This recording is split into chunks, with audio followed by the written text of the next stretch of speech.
Administrasi Negara Untak Surabaya. Kami di sini ingin memenuhi tugas dari Bapak Edi Wahyudin dengan mata kuliah Advokasi dan Komunikasi Kebijakan. Perkenalkan, nama saya Nabila Maulana Fikri dengan NIM 111230084. Perkenalkan, nama saya Diva Rahma Aulia dengan NIM 11123000079. Materi yang pertama, pengertian advokasi kebijakan. Advokasi kebijakan publik merupakan sistematis dan terencana untuk mempengaruhi pembuat keputusan, yaitu pemerintah atau lembaga, agar mengubah, memperbaiki, atau menciptakan kebijakan yang berpihak pada kepentingan publik, yang bertujuan untuk memperjuangkan perubahan atau penguatan kebijakan yang mendukung kepentingan masyarakat atau kelompok tertentu. Materi yang kedua, konsep dasar kebijakan publik dan aktor kebijakan. Konsep dasar kebijakan publik pada dasarnya dipahami sebagai keputusan atau tindakan yang diambil oleh pemerintah untuk menyelesaikan suatu masalah yang ada di masyarakat. Jadi setiap kebijakan itu muncul karena adanya persoalan yang perlu ditangani. Misalnya masalah kemiskinan, sampah, atau pelayanan publik. Menurut Thomas R. Day, kebijakan publik merupakan pemerintah untuk dilakukan atau tidak dilakukan. Dari definisi ini bisa dilihat bahwa ketika pemerintah tidak mengambil tindakan pun sebenarnya tidak termasuk bentuk kebijakan. Selain itu, James Darson juga menjelaskan bahwa kebijakan publik merupakan serangkaian tindakan yang mempunyai tujuan tertentu dan dilakukan oleh aktor atau kelompok aktor dalam rangka menyelesaikan suatu masalah. Artinya, kebijakan itu tidak berdiri sendiri, tapi ada proses dan tujuan yang ingin dicapai. Kebijakan biasanya melalui beberapa tahap, mulai dari penentuan masalah, perumusan, pelaksanaan, sampai evaluasi. Aktor dalam kebijakan publik merupakan pihak-pihak yang terlibat dalam proses kebijakan mulai dari perencanaan sampai dengan evaluasi. Menurut William Dunn, aktor kebijakan mempunyai peran penting karena mereka memiliki kepentingan dan pengaruh masing-masing dalam menentukan arah kebijakan. Jenis aktor kebijakan. Yang pertama, aktor formal. Aktor formal merupakan pihak yang mempunyai kewenangan resmi dalam membuat kebijakan seperti pemerintah, eksekutif, DPRD atau DPRD, legislatif. Yang selanjutnya, lembaga peradilan yudikatif. Mereka ini yang secara langsung membuat dan menentukan kebijakan. Yang kedua, aktor informal. Aktor informal merupakan pihak di luar pemerintah, tapi tetap memiliki pengaruh seperti masyarakat, LSM, media, akademisi, dan swasta.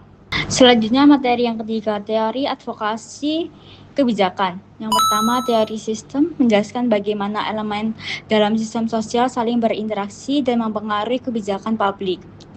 Yang kedua, teori jaringan menggambarkan hubungan antar aktor dalam advokasi dan bagaimana kolaborasi dapat memperkuat upaya advokasi kebijakan. Yang tiga, teori advokasi coalition framework yang menyatakan bahwa kebijakan mempengaruhi oleh kelompok atau koalisi aktor yang memiliki tujuan dan kepentingan yang sama. Yang ketiga, multi-plate streams framework menjelaskan bahwa perubahan kebijakan terjadi ketika masalah, solusi, dan kondisi politik bertemu di waktu yang tepat. Yang keempat, framing teori menekankan bahwa cara menyampaikan isu sangat penting karena bisa mempengaruhi bagaimana publik dan pemerintah melihat suatu masalah. Jadi advokasi kebijakan tidak hanya soal ide, tapi juga strategi kerjasama dan momentum yang tepat. Nomor 4, komunikasi politik dan komunikasi kebijakan. Komunikasi politik merupakan proses penyampaian pesan dan informasi yang berkaitan dengan politik antara pelaku politik dan masyarakat luas. Bidang dan fungsi komunikasi politik meliputi penyebaran ideologi, kampanye politik, serta fungsi edukasi, persuasi, dan kontrol sosial dalam politik. Aktor dan media dalam komunikasi di politik, peran politis dan partai politik. Politis dan partai sebagai penegak utama yang membentuk opini publik dan mempengaruhi kebijakan melalui komunikasi, media massa, dan teknologi informasi. Media massa dan teknologi digital sebagai alat penyebaran informasi politik yang cepat dan menjangkau berbagai lapisan masyarakat.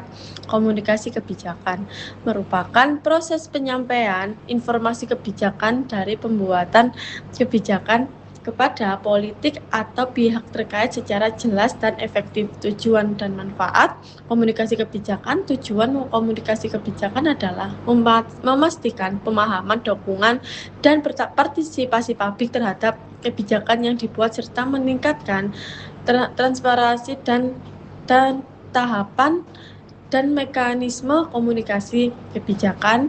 Proses penyusunan dan penyampaian kebijakan tahapan meliputi perencanaan, pengembangan pesan, pemilihan media, dan penyampaian yang sistematis agar kebijakan mudah dipahami dan diterima.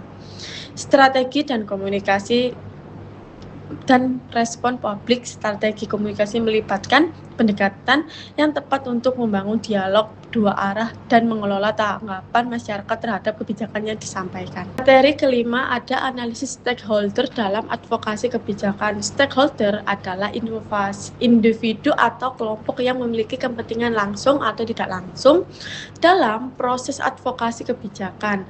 Peran stakeholder dalam proses kebijakan. Stakeholder berperan sebagai pengaruh pendukung atau penentang dalam membentuk dan implementasi kebijakan. Tujuan dan manfaat analisis stakeholder adalah meningkatkan aktivitas advokasi dan memahami stakeholder. Strategi advokasi dapat disusun lebih tepat sasaran dan berdampak maksimal.